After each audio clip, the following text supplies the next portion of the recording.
Hello, listeners, and welcome to another episode of Cognitive Dissidence. As usual, I'm your host. I'm Jacob Shapiro. I'm a partner and the director of geopolitical analysis at Cognitive Investments. I didn't intend for it to work out this way, but we have put out a podcast every single day this week, and that continues with our Friday weekly check-in. Rob is off gallivanting around Southern England, so joining me is Chase Taylor, our favorite Pinecone macro podcaster of repute. Thanks, Chase, for making the time. It was a great conversation. Listeners, if you want to talk about becoming a CI wealth management client, or if you want to talk about the research and consulting services we offer, you can email me at jacob@cognitive.investments. Otherwise, enjoy the episode. Cheers and see you out there. Cognitive Investments LLC is a registered investment advisor. Advisory services are only offered to clients or prospective clients where Cognitive and its representatives are properly licensed or exempt from licensure. For additional information, please visit our website at www.cognitive.investments. The information provided is for educational and informational purposes only and does not constitute investment advice, and it should not be relied on as such. It should not be considered a solicitation to buy or an offer to sell a security. It does not take into account any investor's particular investment objectives, strategies, tax status, or investment horizon. You should consult your attorney or tax advisor. Filling in for Rob, who is somewhere gallivanting through the English countryside. Poor him. But you and I, Chase, back to the grind. How's it going, man? Yeah, everyone has been taking awesome vacations all summer, and I just been steadily on the grind. Although we do head off to New York next week, which is where everyone's escaping for vacation. But here we are. I have Portugal at the tail end of the summer because my college roommate is getting married there, so I have that to look forward to. But I'm with you. It's been a grind, and it's been, as somebody who likes hot weather. I saw in one of your recent pieces that you put on Pinecone Macro. By the way, listeners, we pimp it out all the time, but if you're not checking out Pinecone Macro, like, do yourself a favor and do so. But yeah, I know you're from Texas. I grew up in Georgia. I'm used to heat. I like heat. Like, I never really complain about heat. This summer in New Orleans has sucked balls. It's really bad. It's the first time in my life I've ever been like, oh, maybe I do miss upstate New York. Not really, but just a little, you know? Yeah, I've never been a fan, I don't think. As soon as I got out in the Air Force and felt what like dry felt like without all the humidity of the Gulf Coast, I was like, the first time I went home, I was like, nope, not doing this. Well, I don't have a good humidity-laden segue, so to connect, maybe you can connect humidity to inflation. But it was auspicious that we had you come on and fill in. I wish I could say that I was, organized enough that I planned it this way, but we've got a new CPI print this morning, and I thought it was worth talking about the CPI print a little bit. The general narratives that the media is basically reporting is that, inflation is coming off the boil. Inflation is starting to go down a little bit. And yes, the CPI only increased 0.2% in July and is only up 3.2% over the last 12 months. I would encourage listeners, go look at the BLS website with the CPI print. They have a lovely chart on the left-hand side of the news release, and you'll see that we're still dealing with 12, 13% drop in energy prices, but we're still 5% inflation for food, almost 5% inflation for everything less food and energy. Shelter has been up big this month. So I don't find much complacency or comfort in the CPI print, in part because of energy prices, which I'm sure we might talk about it now or we might talk about it later, but I'm not particularly sanguine that these very low energy prices are going to stay the way they're going to stay. But what are you seeing in the CPI print, and how does the inflation print and how does inflation in general work into how you're thinking about the economy for the rest of the year? Yeah, so inflation is one of the few things I think I've gotten right over the last year. I've been in the camp that it's going to go way down and more or less stay down. I made fun of transitory and said, we were going to have really high inflation, and then I pivoted to making fun of people saying that persistent inflation. I kept saying persistence is the new transitory because it would be just as wrong. And I still think that, but yeah, headline inflation, just because of energy year over year, is going to, start to move up a little bit. But, when you look at the construction of the CPI, core CPI, however you want to look at it, shelter is such a massive part of it, and we basically know shelter is going to go down for the next year or two within the CPI. So whenever the overwhelming majority component is going to go down for the next year or two, like there's really no reason to be fearful of inflation. I don't think, especially core inflation. And I think, so about a year ago, maybe it was 2 years ago, Jay Powell was like going out of his way to be like, hey, we really care about headline inflation because that's what everyone's looking at. That's what everyone's feeling. And if you noticed last month, he pivoted back to, what we really care about is core, because that's what's going to really tell us the story. So I think the Fed knows, like, hey, energy is about to go back up, things like that. So we're going to focus on core because it's kind of obvious that's going to keep going down. The other half of that where I was wrong, though, was, and I even thought we could have the immaculate disinflation where you don't even need economic weakness to get rid of most of this inflation. But I thought we would get the economic weakness just because I figured, the economy was not going to be able to handle 5% rates. And so far it has, obviously. But, I mean, at the same time, we know, and it's really just math, that if you refied everyone into these rates, the economy would collapse overnight. Obviously, that's not how it works. That's the big reason we haven't had problems is so few people have had to even feel the rates because they've extended their maturities and refied and all that kind of stuff. But as that kind of kicks off, more and more people have to roll into that, then that will start bringing the economy down. But when it comes to inflation, I just don't really think it's gonna be a problem other than headline inflation having some pop on things like energy. But when you compare the size of energy's importance to shelter, it's very difficult for it to pull the whole index higher, at least near term. Obviously, if you get up to $170 oil or something, it will seep into everything else over time. But yeah, although despite the Saudis' best efforts, we don't seem to be there. But let me ask you a little bit more about shelter, because you said you felt pretty comfortable that shelter was going to go down over the next 12 months, and I haven't really looked closely at that. And when you look at the print for this month, I mean, up 0.4% over the month, but unadjusted 12 months, it's up 7.7%, which is one of the larger figures. So what are you seeing shelter-wise that makes you confident that we're going to see that number drop here over the next 12 months? So that's down from 8%. The biggest thing is the way it's constructed. First of all, it's dumb, but it works with like kind of an 18-month lag. So there's a lot of like survey-based stuff that they only do quarterly, things like that you end up with this like massive lag. So if you watch, say, Case-Shiller index or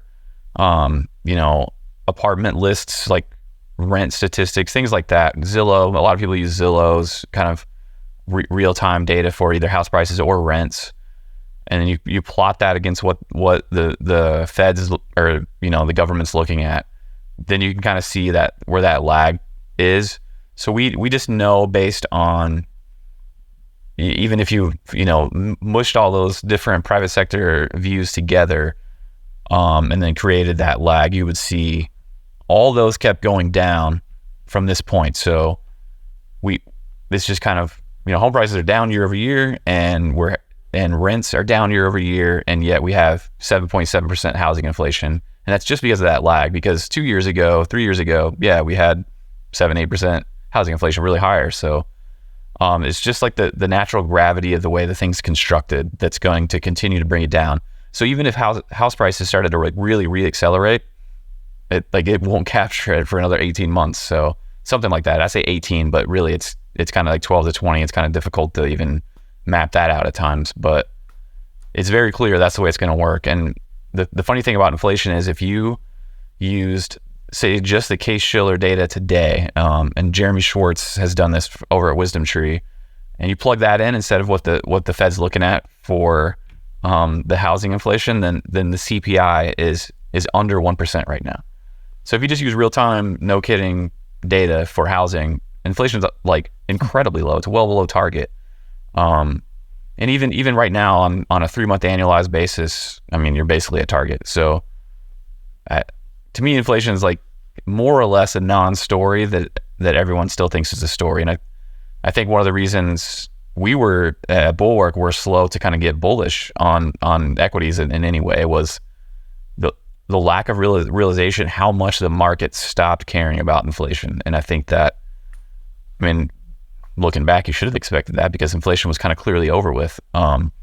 But, for me, I was looking for the lag reaper this whole time to start hitting macro data. And at the end of the day, it was, the lag reaper's been doing a lot more lagging than reaping. So, well, but he'll come eventually. But I take your point there, and in some ways, this all comes down. It becomes less a question about what's actually happening with inflation, and more about how is Jerome Powell and his merry bunch of cronies thinking about inflation. Do you and you sort of noticed a pivot in Powell's language. Do you think we're so? I mean, I hear that you're saying that you don't think inflation is a big deal. Powell at least is still talking like inflation is a big deal. At what point do you think the Fed comes around? Probably they come around when inflation does reaccelerate, if they sort of hit their their last couple targets. But yeah, this has been a tough one for me to kind of figure out, because there's a big part of me that thinks they're done now. They won't even. I think this CPI probably, they made a pretty good chance they're not moving in September. Maybe they would in November if we reaccelerated, but I cannot see core accelerating enough for them to care. I could see a headline popping back up, but and part of me feels like the political pressure of that would get them to move, but at the same time, they're probably gonna have political pressure from DC to be like, hey, we're pretty close to the election. Let's maybe not do that. Even 6 months ago, roughly, he gave a speech, and it kind of surprised me because it was dovish. Granted, they've been plenty hawkish since, but where he really leaned on supercore, which strips out food, energy, and housing. I think it was a recognition of, hey, this housing data is it's so lagging. There's no point in relying on it. So let's go look at supercore. And supercore has been coming down steadily. It's really not even that worrisome anymore. Core, still a 4.7. That's obviously well above where they want it. But if you kind of look at the glide path where it's likely to go based on continued disinflation at housing, then my guess is, there's really nothing for them to worry about, especially where they have rates. Real rates are now positive pretty much across the entire yield curve. Something I like to look at is nominal GDP, and then subtracting the 3-month rate. So essentially the policy rate versus nominal GDP. And even that is about to go negative to where your rate's going to be positive, even versus nominal GDP. And that the last 5 times you have had a recession, you also had 3-month rates higher than nominal GDP. But there's a false signal in there, so that's not some this always works thing. But that shows you you're really tight whenever you hit that level. Mm-hmm. And to me they're really tight right now. And as every time inflation goes down a little bit, you just get tighter at that point. So something I was kind of struck by is, and I think the most important thing to think about when it comes to the Fed is this: they've started to talk a little bit about, hey, if inflation's coming down enough, we will actually just lower rates even if the economy's not doing bad, just because that will make us, that'll show us that we're just getting that much tighter, and we don't want us to just stay at 5.5 if inflation's back at 3. That would probably be too much. My gut tells me they're not actually going to do those cuts though, and maybe I'm just wrong. And the only way to get a soft landing would be a real soft landing would be to do proactive cuts without economic pain. They're talking a good game about it. There's been a couple of them actually mentioning it lately, and Powell talked about it during the last presser. But I think saying that and then actually executing on it while inflation is say still 3 is just that it'll be tough for them to pull that off. And one last point I'll make is going back to the housing data.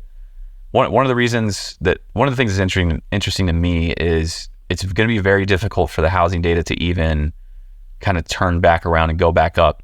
So you could end up in a situation where you have sort of housing deflation, I think, even in 2024, specifically on the rent side, which is part of the computation. The supply that's incoming for apartment buildings is just massive. It's the biggest in history without that much population growth. And in an environment where apartments are already loose, availability is fine, their vacancies are essentially higher than pre-pandemic, and we're going to throw hundreds of thousands of apartment units at the country. So I think it's going to be very difficult for rents to really move up in the next 3 or 4 years. And then home prices, I mean, they essentially cannot move up until you get mortgages back probably below 5, something like that. So very difficult for housing inflation to be a problem. And it's the biggest piece of the inflation metric. I can't help but think of China when you say about, lots of apartment complexes and things like that, and vacancies are up, and we haven't even talked about office real estate and the problems that has had. And I did want to sneak China into the conversation too, because I know we started off with the U.S. CPI print and the Fed and things like that, but it struck me when you said if you strip out all that data and don't use what the Fed is using, that you're around 1%. China is seeing decreasing CPI, producers price index decreasing markedly. And I think we're accustomed to thinking of, the United States catches a cold, the entire global economy catches a flu, the United States is the global engine of the world economy. Yes, that's all true, but China is the world's factory, and everybody's been talking about China, lost decade, and deflation and deflationary crisis and things like that. But I wonder if there isn't something a little prescient in specifically the factory data in China disappointing so much to the downside, because it's not just China's whole problem is that they don't have domestic demand. So the fact that those prices are going down, that means that everybody else is consuming less from the Chinese in general. And some of that is the trade war. But the U.S. and China have also tried to put geopolitical tensions aside here for the last month or two. So maybe there's also something in that we should be paying a little more attention to. Do you think that's a stretch? No, not at all. I mean, they are. I've always kind of called them the global macro keystone, because they're the ones that move a lot, and their movements they just impact everything else. I think that's lessening a little bit, but yeah, I mean, they have outright deflation at the moment. And obviously, I don't think it's going to stay that way. They'll get back into an inflationary environment, but it's not easy at the moment to imagine it being, back to normal with the lack of demand. And it's interesting to me, obviously their exports have just fallen off a cliff, and I think everyone knows by now, Canada, Mexico, we get more imports from them individually than we do China now. But part of you might expect, well, yeah, the U.S. has been their biggest customer, but they'll probably replace the U.S. with exporting to other things, because over the years they've been so efficient at increasing their exports with everyone they have a relationship with. But then you look at their exports to, all the Southeast Asian countries and all their other friends around the world, and they're really not having much success there either. So I think their biggest customer is walking away in a significant chunk, and they're not able to replace it yet, at least around the world, which in a way might be good for them, because none of their kids want to work in a factory anyway. But they're going to be so slow to pivot away from their model that it's hard whenever the only buttons you know how to push just do not matter anymore. That you don't need more infrastructure, you don't need more manufacturing or exporting capacity. You've decided that you don't want to just have a giant housing bubble anymore, and that was the easiest button you had. So you're just out of easy buttons, and they don't seem like they want to do the more difficult but correct buttons, other than to apparently throw some food festivals. I guess that was how they thought they were going to get out of this. But yeah, that's gonna be a problem, and it's another reason it's difficult for me to really understand where all the inflationistas are coming from. The biggest exporter in the world is exporting deflation. That's a really difficult environment to have high inflation. And when I say high, back above 5, I think we all know tons of people that are in the 4 to 8% structural inflation camp. And to me, if you're going to have that, you need some inflation, not deflation, coming out of the factory of the world. I don't know if the inflationistas and the commodity supercycle people are the same people, or where they are in the concentric circle, but I imagine there's a lot of overlap between those two groups. Because I think when you're thinking about long-term, I have a notion of higher inflation than we've had in the past, just because, to your point, if everybody's going to go away from China, well, those are whole new supply chains that you're going to have to rebuild. So that's going to require some upfront capex, and you've seen companies putting that sort of capex in. But I think in general, the argument for higher prices is that, so we're not going to get cheap commodities from China anymore, and agricultural commodities are not cheap anymore because of Russia, Ukraine, and the Black Sea and things like that. So the price of copper and wheat and all these other things are going to go up. And I've been skeptical of the commodity supercycle argument on this podcast before. Because I don't even really know what it means. Like, there will definitely be a moment in the sun for copper, but is it going to be this year? Is it going to be 3 years from now? Like, you're sort of going to have to time it right. But it's not like you're going to buy copper today and put it in your bookcase, and in 10 years it's going to be like worth 5x, right? So, but I imagine there's some overlap between those things. Yeah, that's true. And I'm kind of sympathetic to commodity super cycle while not being that sympathetic to like high structural inflation. 2.5%, 3% as like kind of a new normal, like that makes sense to me. And I think that should not, and it should be tolerated too. It's just going to be more like the natural rate of inflation in this environment. And I do think, hey, reshoring, onshoring is going to create some inflation. I just think, just the labor supply being lower is going to be somewhat inflationary. I believe in I've been, in 2018, 19, all I was writing about was all the inflation that was coming. Now that it's here, like I feel like people they've extrapolated a little too hard for me, but I do think most commodities are going to be structurally high for a long time. Just for no other reason than we kind of forgot to invest in them, and no one wants to work at, like, the same way that the kids in China don't want to work in the factory. Like, most of the kids in the US don't really want to go be geologists or mining engineers or petroleum engineers either. So that tends to make things expensive. So I think that 2.5%, 3% is going to be normal. I think commodities are going to be high for probably the next decade. I don't get as excited as some people do about maybe the super cycle, especially for things like copper. Obviously, all the electrification is going to create tons of demand, and eventually that demand can kind of take the baton from Chinese demand. But right now, I just don't think it can, and not at scale. Even when housing starts to bounce back in China, I just think the kind of square footage under construction was never going back where it was with the declining population.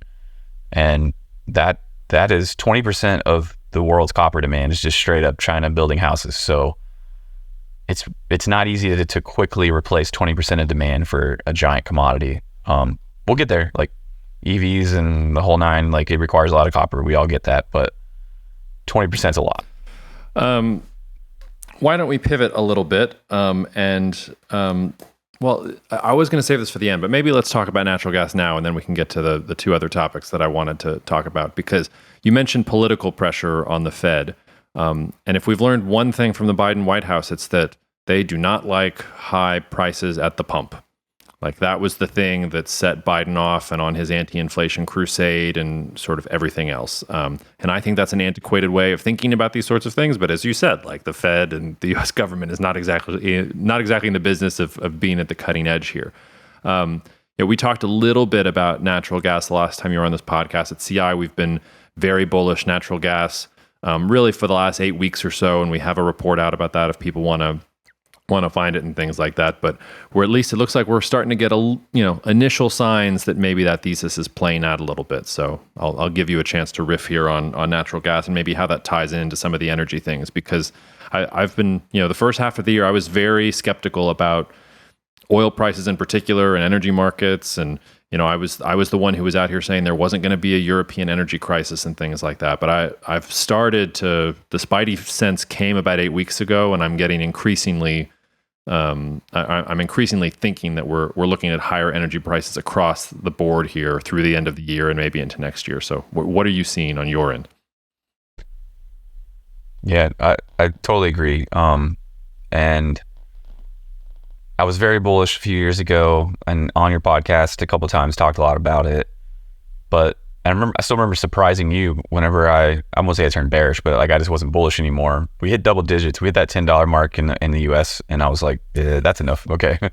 Got out of the way, but then we got back under 3. And it's like, well, here we go again. Like, and we literally went from talking about banning exports because the US did not have enough gas to talking about not having enough storage for US gas in a year. Like that's just still stunning to me. And both were obviously just wrong and over extrapolating where we were at that moment. I'm very bullish, but I will say production has been annoying. Like, production has stayed super high. We well over 100 BCF. So that's been kind of annoying, and I keep waiting for that to fall for the bull market to like really start. But obviously the heat has done its job. My motto with gas is that summer is the new winter, that everyone only thinks about winter for gas, but summer heat and all the cooling demand that comes from that is just as important as heating demand is in the winter, because so much of our grid comes from natural gas plants. That's starting to work. Like, it's been so hot. I mean, July was the hottest month in the history of the world, or not history of the world, in the history of the recorded temperature in the world.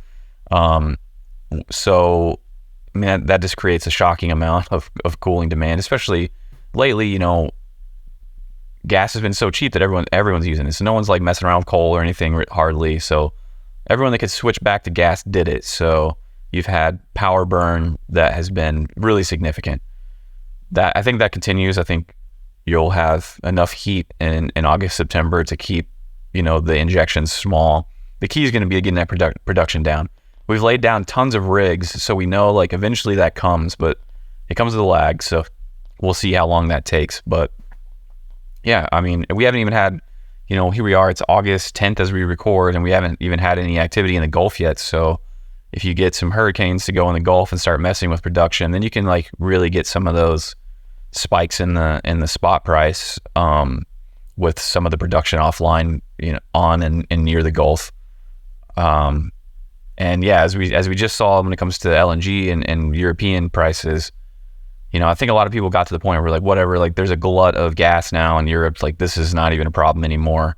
And your spidey senses were right, and they got validated by, you know, some Australians just talking about a strike, and then boom, 40% in a day for LNG prices to Europe. That tells you like, okay, this is still a market that works on very thin margins. Like there's no margin for error, or you get, you know, pretty shocking price spikes. And come wintertime, you know, if you have a month of just pervasive cold in Europe, that's going to be the same or a lot worse than having some LNG workers go on strike in Australia. So it's such a thin market. Like there's no room for complacency, especially in the winter when the math is like such an ugly treadmill where you can, you know, literally kind of run out of gas towards the end of winter just based on the math, because the inflows can't keep up. So it's something that requires a lot of humility. And I think a lot of people have let their guard down on any sort of energy crisis. And usually when people are looking for it, you don't get it. And usually if you're not looking for it, that's when it at least has the potential to kind of become a problem. So keep listening to your spidey senses. They've been right for a couple of years. Well, I echo everything you say. And well, even though we're long natural gas, I hope that the Gulf continues to stay quiet. It has been, it's been eerily quiet here. I mean, we haven't even had a hint of a threat of something. Usually we've got one or two things that, you start to get ready and then it veers off into the other direction. But there's been sort of zero here in the Gulf so far. Daryl, who is my weather guy who comes on the pod. Yeah, and the Atlantic's boiling. So. Yeah, but you know, it's the wind shear and the El Nino, and Daryl's going to get mad at me for saying, hey, El Nino means no hurricanes in the Gulf. But hey, like this year it's working. El Nino seems to mean no hurricanes in the Gulf. That's just for Daryl. But to your point, yeah, and you know, when we're thinking about Europe, like last year I was very sanguine, and their storage levels are also very high, but they're still getting a significant percentage from Russia. So what if this Russia-Ukraine war gets even more serious? What if it goes from the Black Sea to pipelines? Poland sent troops to the border. Like that's not an unrealistic scenario. And then the other part of this is also, I think we miss the importance of Asia, especially when it comes to LNG as well and all these other things. Nikkei had an article this week that really sort of stuck out to me, because I knew that, you know, Pakistan was having trouble sourcing LNG, but that makes sense. Pakistan has a balance of payments crisis and is begging for money from the IMF and from the Saudis, and like nobody wants to sell them natural gas because they don't think that the Pakistanis have any money, because they don't have any money. And the Pakistanis have said, okay, we're going to go to coal because that's what we've got and we can't get our hands on LNG. But Nikkei had this report about how, you know, Vietnam and the Philippines were also turning on sort of LNG plants this year, and they haven't been able to source long-term contracts. Nobody's willing to sell them long-term contracts because they've gotten them from European countries or from your Chinas or Japans or South Koreas that are willing to stomach the higher cost and which are more reliable in terms of payments and things like that. So it seems to me maybe we're also moving to this point where, I don't know, there's just not enough, like even though supply is good today and storage is good today, there's this expectation of the glut of supply that's coming in 25, 26 with Qatar and Canada and everything else. But that's 25, 26. And now you've got gas plants coming online and the tight market that you alluded to and all these other things. So when you just start to put it together, it just feels like there's this mismatch in the market. It almost seems too obvious to me. I'm starting to doubt myself on it just because it seems too clear. Maybe I've been reading my own stuff for too long. I don't know.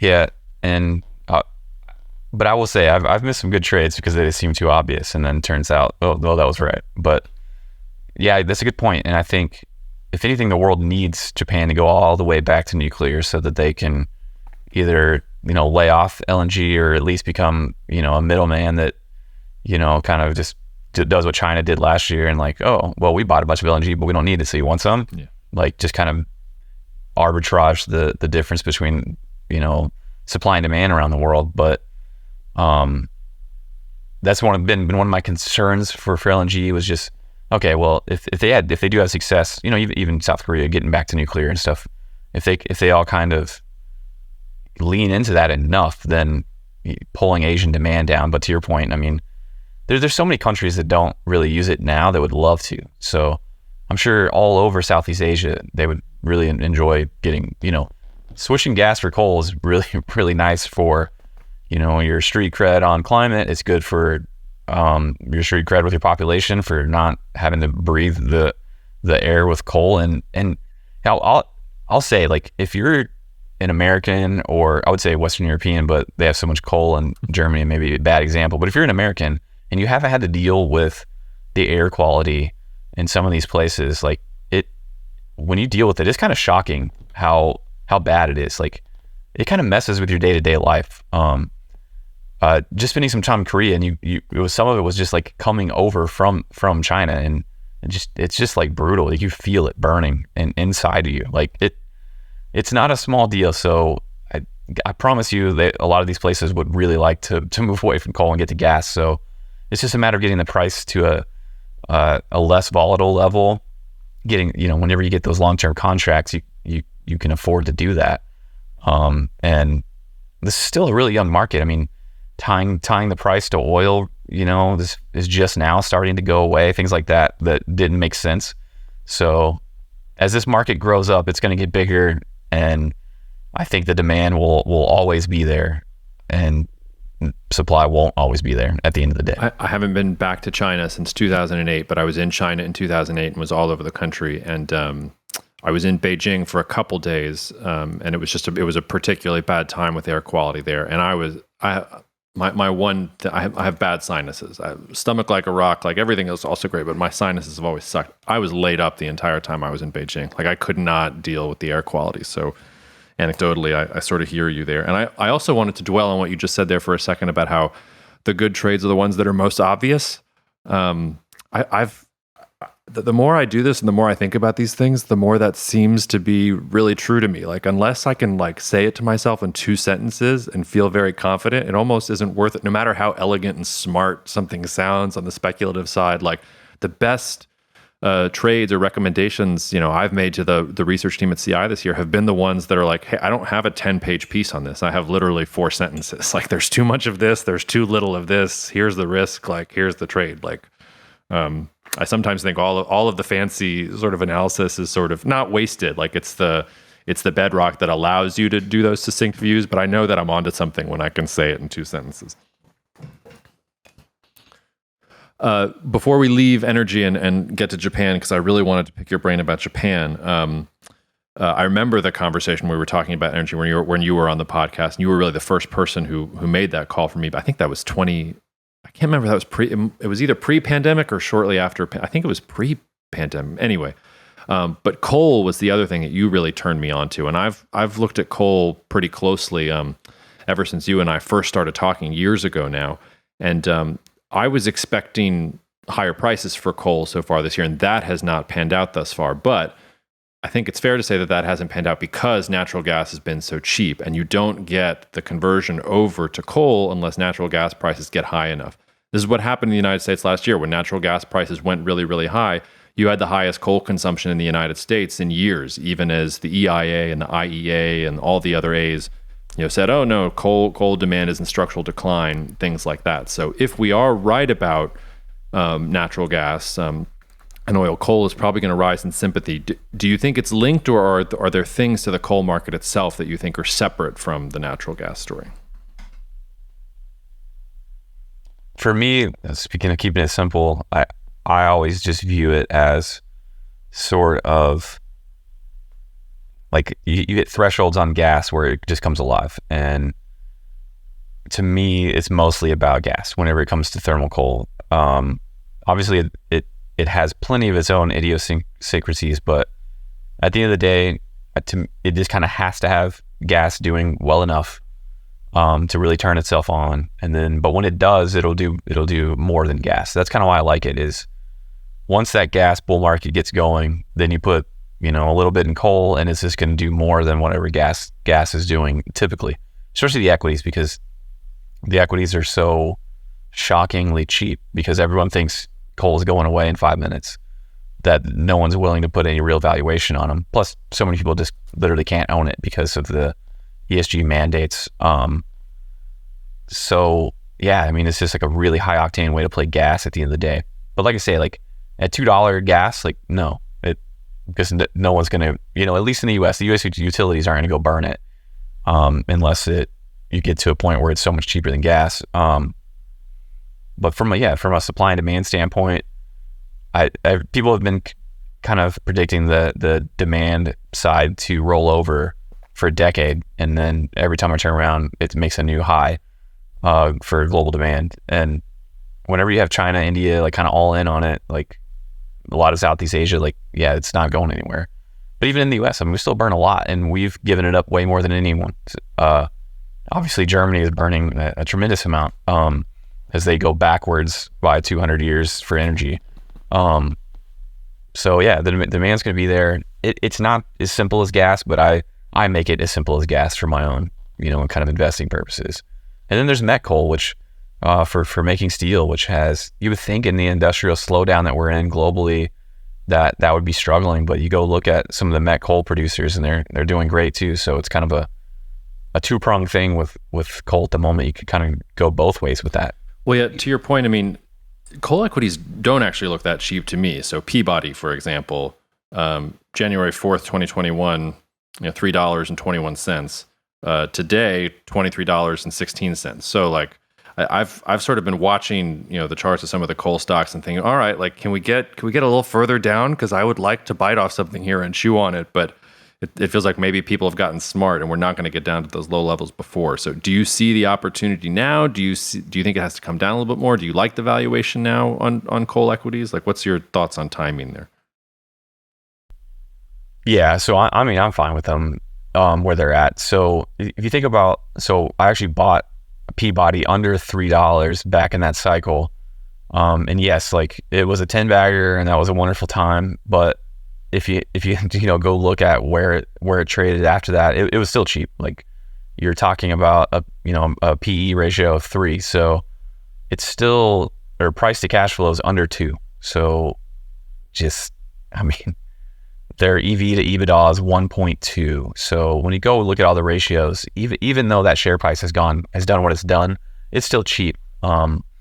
It's just a matter of literally people thought it was going to go bankrupt back when it was under $3, and that was kind of what it was priced in.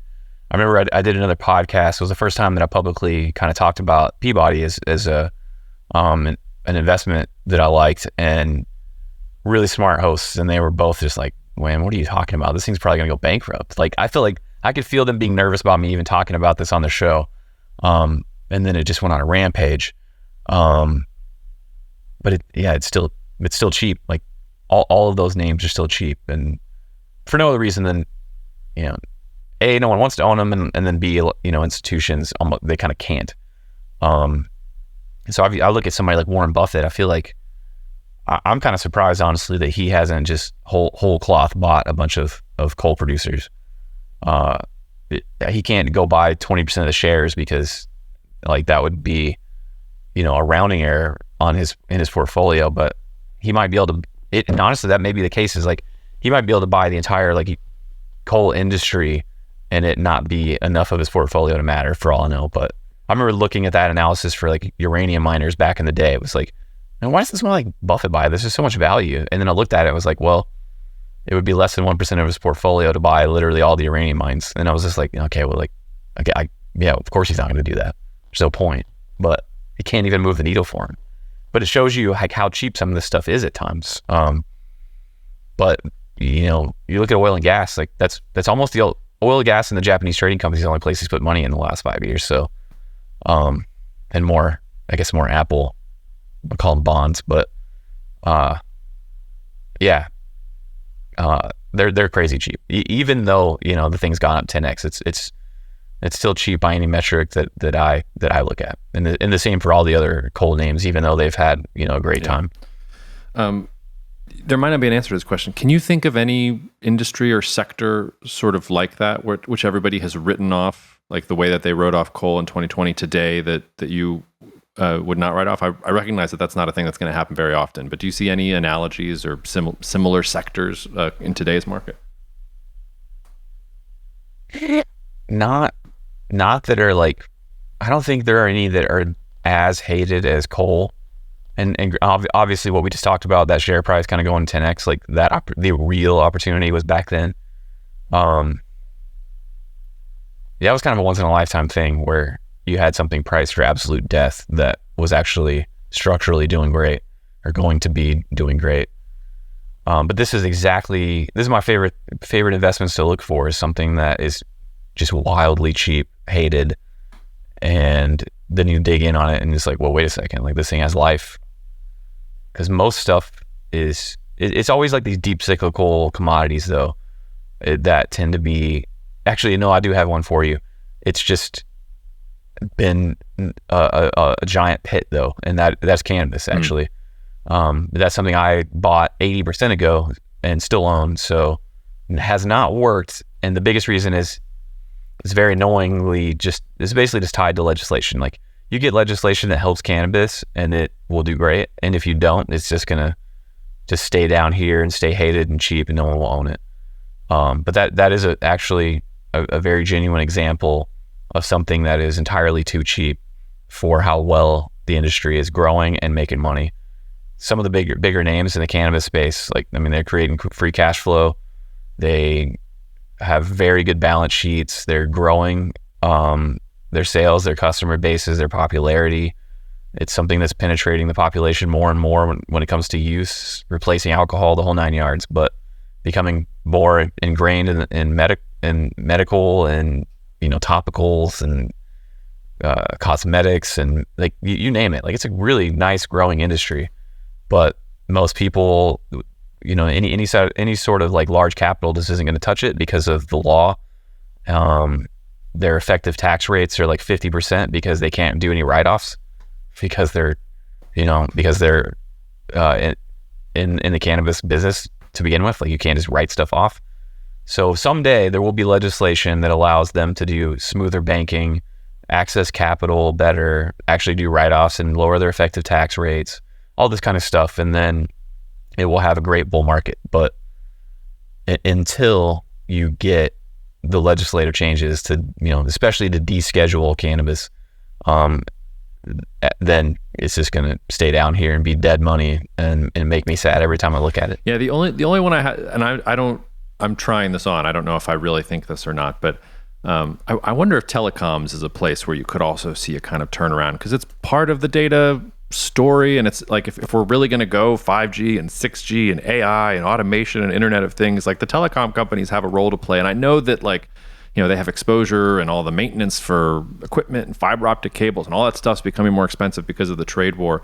Yes, but speaking of Mr. Buffett, he's cast his eye at Verizon. Like, you start looking at these beat down telecoms names. I wonder if there's something there, but I also, they've been such dogs the entire time, and I see all the reasons that they are dogs. So I don't know, but I'm always looking for those types of left for dead sort of opportunities in the market.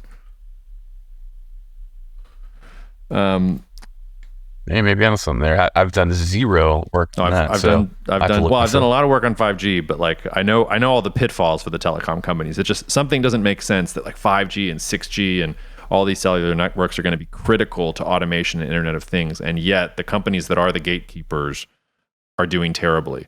And like they're doing terribly and laying off jobs, but like my AT&T bill keeps going up. So like they're printing money. Like I don't like something there.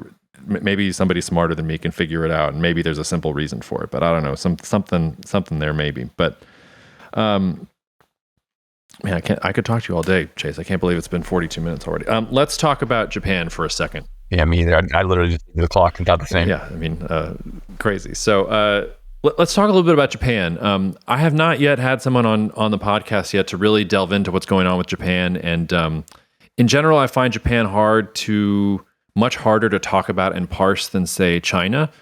Even though China is the authoritarian country and things like that, there's way more data and way more perspective out there about China than there is about Japan. Japan has always felt a little bit like a black box.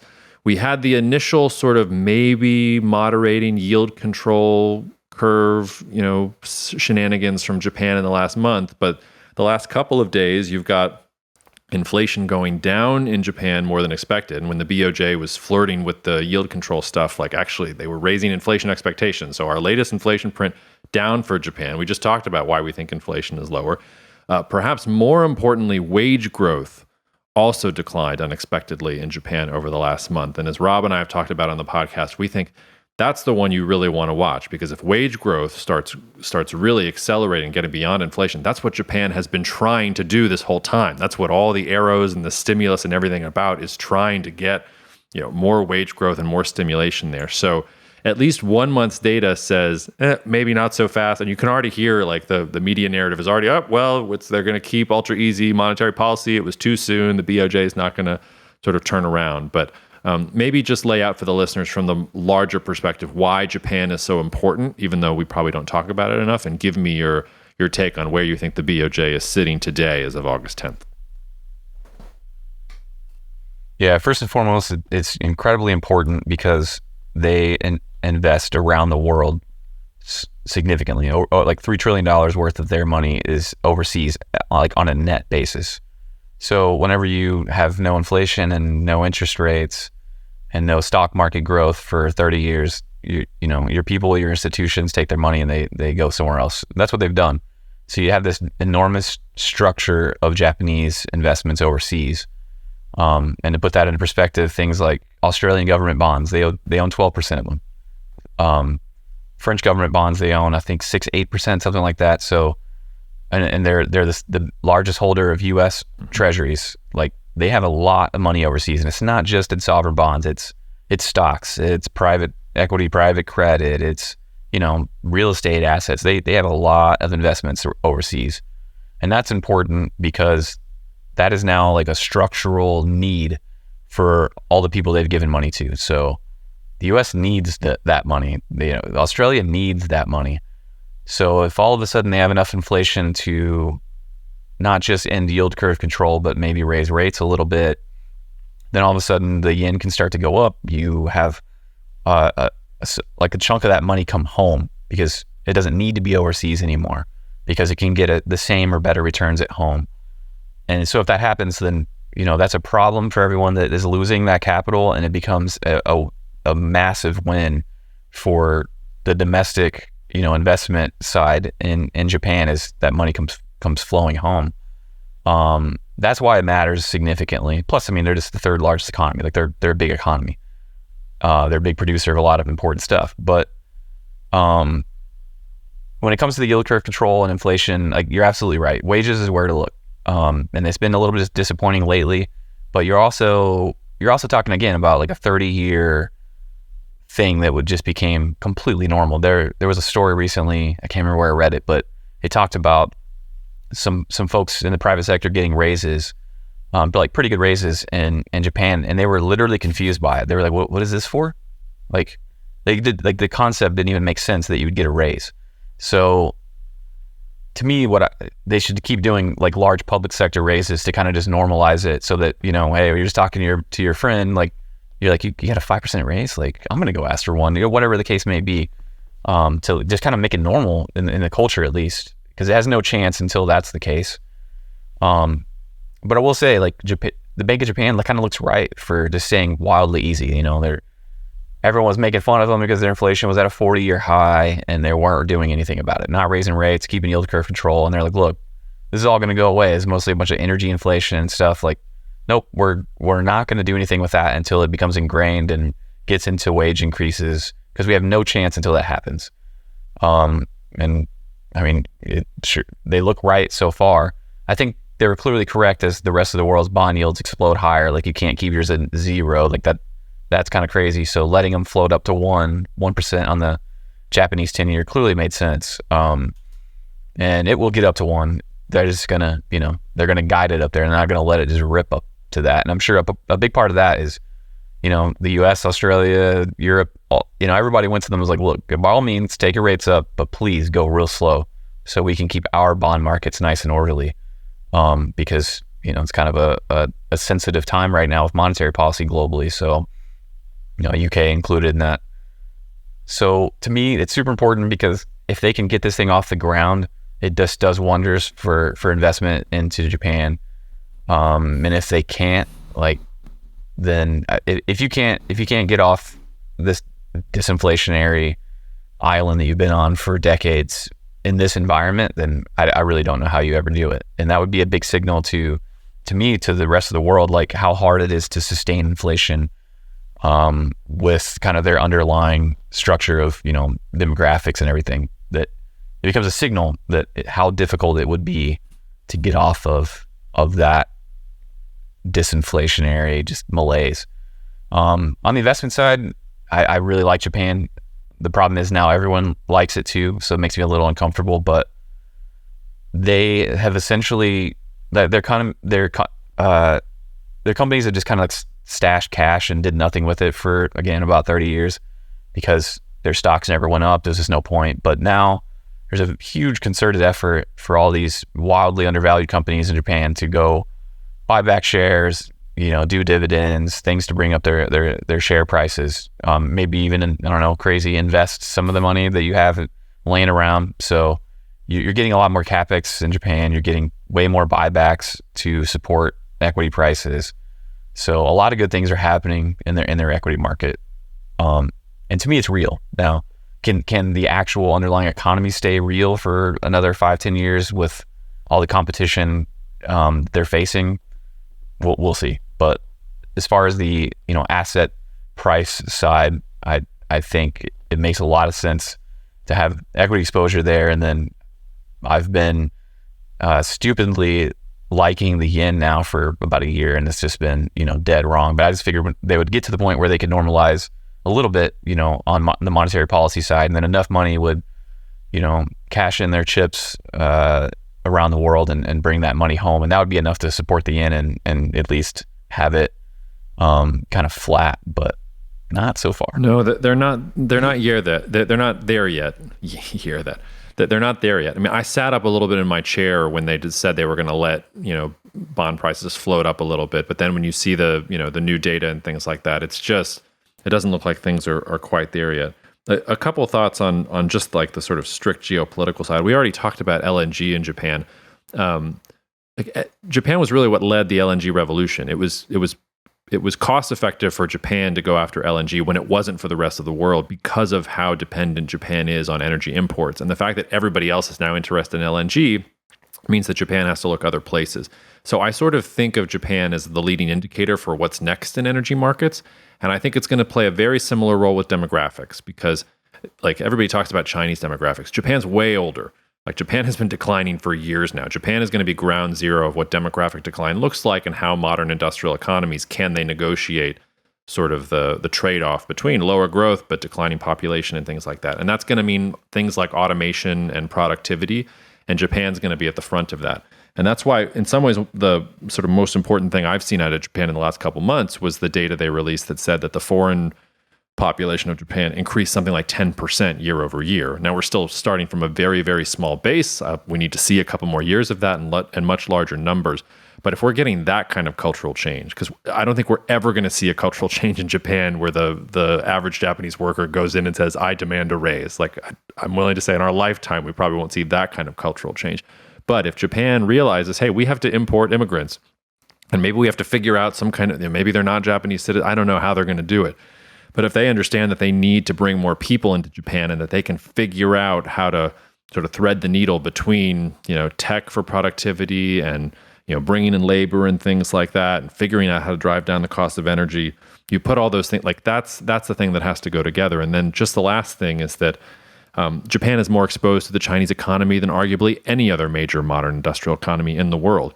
And I think Japanese companies are again here leading the way. They're not completely leaving China. What they're doing is they're saying, okay, we're going to set up Chinese supply chains and then everybody else supply chains.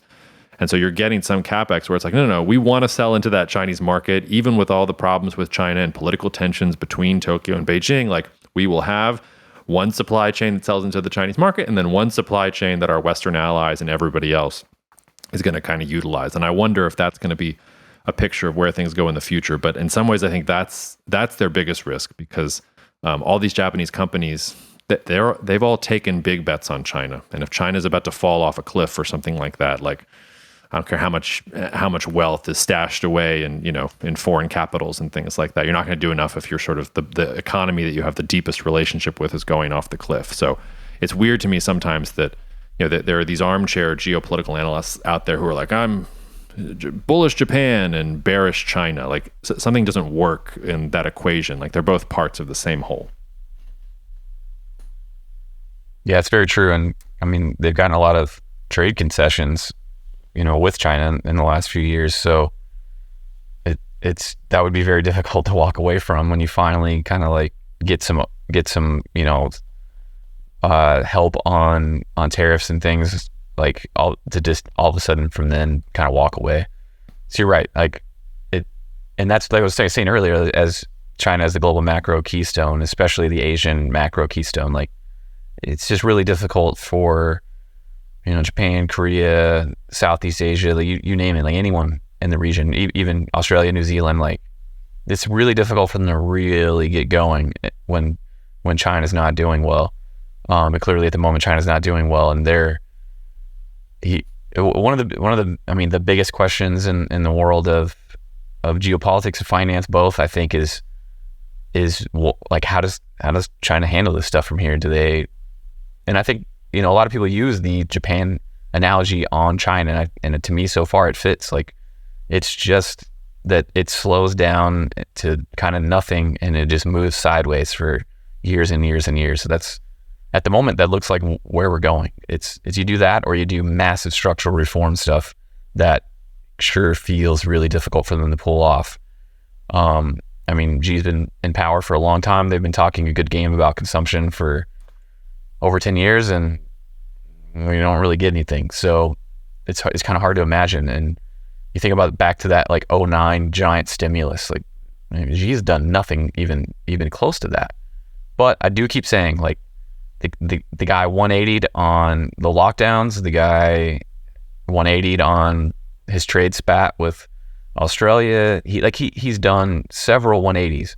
So it's not like it's impossible for him to be like, you know what? Yeah, let's do some big stimulus. Let's get after it here. Like, I mean, it's not impossible, but man, it sure feels like that is like firmly against his philosophy. And if they don't do that, like you just look at the inertia, the structural inertia, the demographics, everything in China, without doing something big, it just feels like it's pretty obvious where you're headed. I think they're starting to understand, like, hey, at least short term, like, we have a really big confidence problem, a really just like an animal spirits problem, and we have to fix that. The problem is I just don't think they know how to fix that. Whenever they put out that document that talked about, oh, we're gonna do some food festivals, I just could not believe.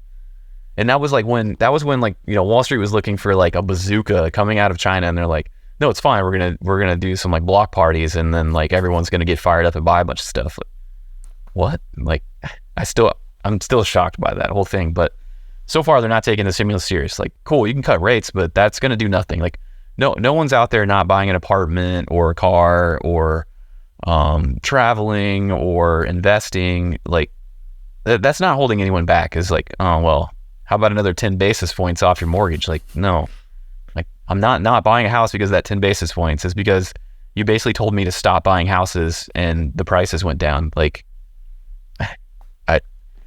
policy out of China has made no sense to me for a while now. And until they do something big, it's just gonna they're just going to go the Japanese way, I think. And that makes it really tough for their entire region to sustain the growth they're used to, unless they just begin to kind of replace China in certain important ways. But we'll see. Yeah.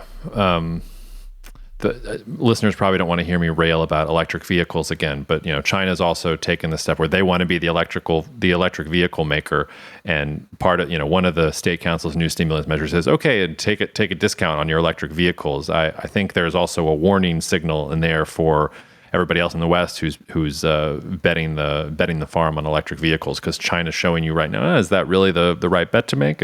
But that may be sort of a separate issue. But one other thing I just want to bring up there is that, China, the current iteration of the Chinese economy came in an era of globalization. And if you were going to continue, like, let's say the trade war doesn't happen. Let's say there's no chocolate cake meeting between Xi and Trump and everything continues friendly and everything else.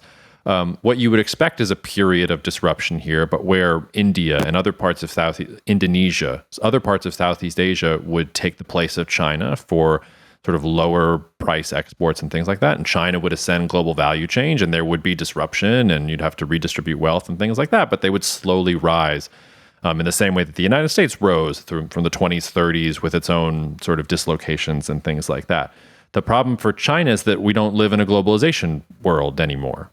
So you can't kind of depend on that. And then the only other hope that they had was, okay, we're going to be the center of AI and tech and everything else, and the productivity gains we're going to get from all this cool tech is going to allow us to grow past the problem to 24 and 25. And Xi Jinping made the mistake of saying all that out loud, so that the US government said, aha, we will now crack down on the things that will make China sort of a growth story going forward.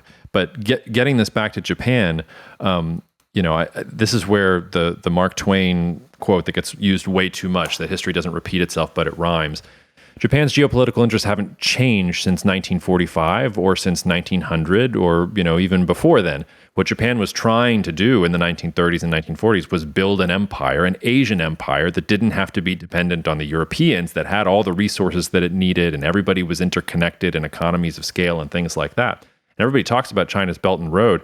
Japan's infrastructure spending throughout Southeast Asia and its investments throughout the region dwarf what China's has. And Japan still, I think, and all of Asia has an interest in stitching everything together so that economic development and growth and all these other things can happen. And that's why it's really important to watch what's happening in a country like Indonesia, and why it's tremendously important that India doesn't want to play ball, that India is still protecting all of its industries, that it's sort of 1 foot in, 1 foot out. So I think that's another headwind here. Like, China's economy was made from globalization, and you've pulled globalization out from underneath them, and that's going to hurt them more than just about anybody else in the world. For the record, it's going to hurt everybody. Like, I think it hurts everybody in the world, but China was really the tip of the point of the spear for globalization, and it's going to hurt them the most as we revert away from it. Yeah, I mean, we already see it, and you talked about India, Indonesia. I think it's really impressive how well those two have done in the last, say, quarter, considering how bad things are in China right now. Even like Taiwan, Korea, like I've been impressed with Asian resilience in the last 6 months to the malaise of China. Like, so maybe some of that maybe some of that's further along than we realize with some of the diversification and them taking the place of China in certain ways. Like, we know, Apple wants to move a pretty big chunk to India, things like that. Like, maybe there's just more of that happening. And something else I'll say is, obviously, the upfront costs and the build out for, this minimizing or restructuring of globalization is inflationary. But then again, I do think you look at things, the cost to produce something in some of these other countries versus China is a lot less. Like, labor's cheaper.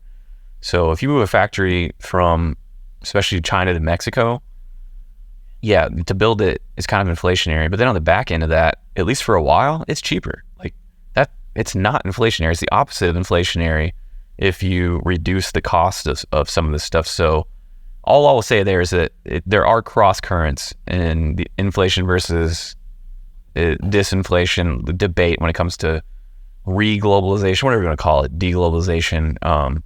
And I think it's something that people don't think about enough, because China was getting pretty expensive. Like, we already had a lot of stuff just on its own before the trade war, being like, oh, well, let's go to Vietnam. So let's go to, wherever it's going to be. What's funny is, like, we all make fun of Russia as the gas station in the world and all that stuff, or gas station for China.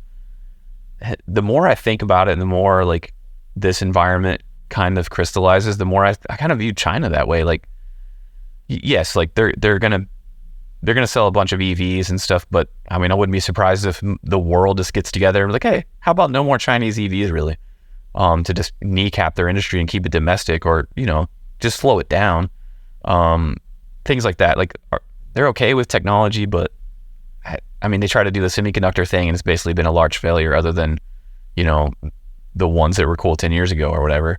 But we all know all the stats on all the mining and refining they do for all the important stuff. So to me, like, they're almost like the gas station for, but for, like, metals, for higher, they're going up the value chain, but on commodities, not on technology of producing the stuff, the end use. The way we talk, Indonesia's kind of gone up the nickel value chain, and they've done more processing and refining, and then building it out to make cars or whatever. Like, that's great. Like, to me, I can easily imagine China's like, hey, that's where you go buy raw materials, but, like, they let them get halfway up the value chain with all the dirty refining and processing that no one else wants to do, and then you buy it from them. And that, I'm sure that's not where they want to be 20 years from now. They want to be like the quantum and AI and all that, like, leaders. But I could imagine a scenario where it's like they fail on most of that stuff because the top-down system and not being good to entrepreneurs, and not really being great producers of creativity in general, or risk-taking. Like, it makes it tough to go all the way up the value chain that way.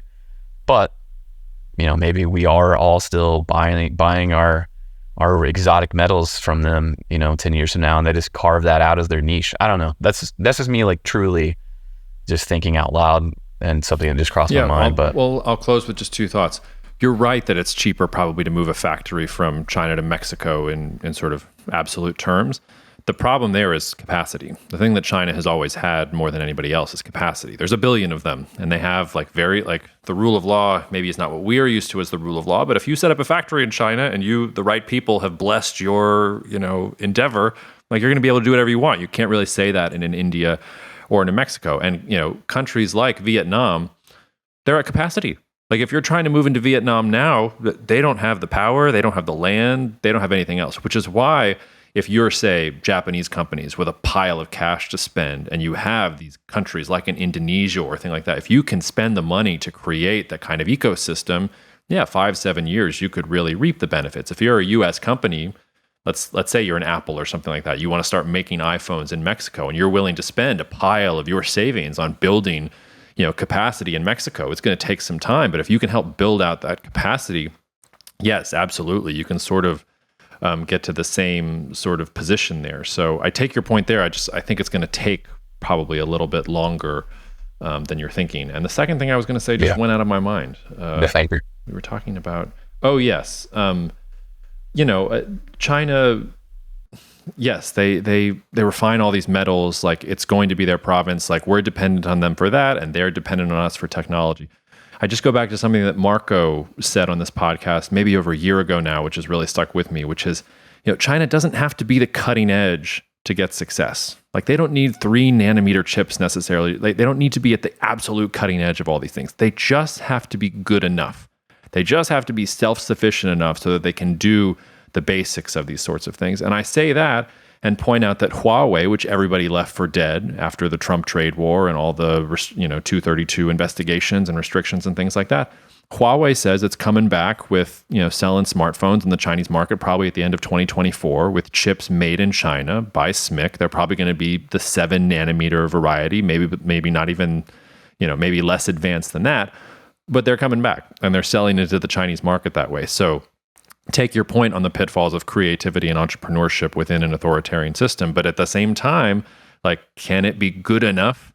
Can you get enough Chinese companies selling now to 1 billion Chinese people who now have this nationalist incentive to buy there? And you've got sort of the state and also companies recognizing if we are self-sufficient in these things and we can do just good enough that we're kind of going to get there. I mean, that's the world I think China has to inhabit. And it's not the glittering AI quantum future that Xi outlined even a couple years ago, but it's a more realistic, grittier version of where China, like, good things do happen in China, even with all of the problems that we talked about.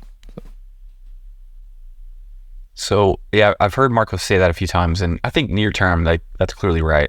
And one of the points he's made is like, look, it's not like the missiles right now have 3-nanometer chips in them, or you need that. Like, you can have 30-year-old technology and be fine with that stuff. But I will say, when it comes to both warfare and just kind of winning in where we're heading in with technology and in the economy, like this borderline singularity, like just how much we're accelerating on the scale of technology and how it's building on itself.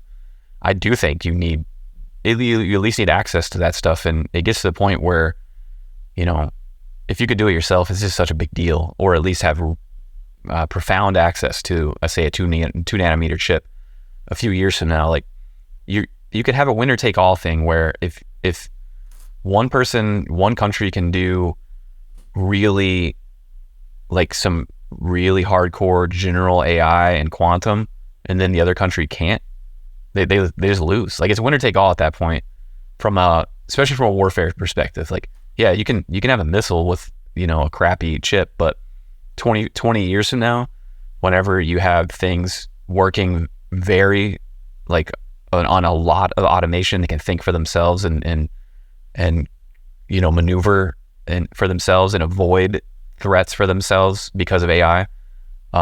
If one person has that and one person doesn't, I mean, that's like, you're basically at the point where one side has rifles and the other side has bow and arrow. Like, it just becomes a problem. So today, sure, like, who cares if your missile's a little bit smarter than mine? Like, let's go. But I think you can at least make the argument you're heading towards a almost like singularity induced winner take all. So I would just warn that being able to be at the cutting edge of chips is going to get more important. And I think that's why you see everyone taking that race so seriously. No, I take it. It absolutely does matter. It's just like, when we start getting to that level of competition, then we can, like, wake me and we can start talking about Taiwanese or China invasion Taiwan scenarios. Until we get to the point where China can even imagine that it's on some kind of peer level from a tech basis or a military basis, they're shooting water cannons at the Philippine Coast Guard in the South China Sea. Like, that's as adventurous as they're probably going to get here over the next couple of years. I'm probably going to rue that comment. Hey, but I'm like you, like that kind of stuff. That stuff worries me more, at least in near term, than anything else. Like, I think people forget, like, how that defense agreement between the U.S. and the Philippines, like, that's just as sketchy for starting a war as Taiwan is. So, and no one cares about that one. Like, no one, like, nothing could happen at the Philippines that would get DC's attention. I think all the pundits in the Beltway, like, one little thing happens around Taiwan and everyone freaks out. But, like, the Philippines are like, whatever, who cares? Well, I don't know. That could easily be a place where something starts. Who cares is the Philippines. And like, we saw, like, the election of Duterte and the turn towards China for that brief period was because in 2012 with Scarborough Shoal, we didn't come to their aid. I don't think this most recent thing is going to amount to much. But to your point, like, China, if I'm China, what I'm really trying to do is flip the Philippines. And the way I flip the Philippines is create some kind of security crisis that does not amount to, like, an invasion or anything like that, but just enough to make the Philippines feel like, hey, the United States isn't going to help us any more than they helped Ukraine or Georgia or anybody else. Maybe we need to start hedging our bets a little bit. That's where China really can make some moves, although it's been unsuccessful. It's been a very bad year from them from that perspective so far, because you have this new South Korean administration, very pro-U.S., this new Philippine administration, very, very pro-U.S., but that I think is the long game. And yes, to your point, I'm making jokes about water cannons in the South China Sea, but I'm sure that I'll rue the No, I know you're taking it seriously. That's all you're talking about. There you go. All right, Chase, we'll have to leave cotton for another time. I'm not going to take more than 70 minutes of your time. Thank you for being so generous with it, and I'll talk to you soon, okay? All right, sounds good. Thank you so much for listening to the Cognitive Dissidence podcast, brought to you by Cognitive Investments. If you are interested in learning more about cognitive investments, you can check us out online at cognitive.investments. That's cognitive.investments. You can also write to me directly if you want at jacob@cognitive.investments. Cheers, and we'll see you out there. The views expressed in this commentary are subject to change based on market and other conditions. This podcast may contain certain statements that may be deemed forward-looking statements. Please note that any such statements are not guarantees of any future performance, and actual results or developments may differ materially from those projected. Any projections, market outlooks, or estimates are based upon certain assumptions and should not be construed as indicative of actual events that will occur.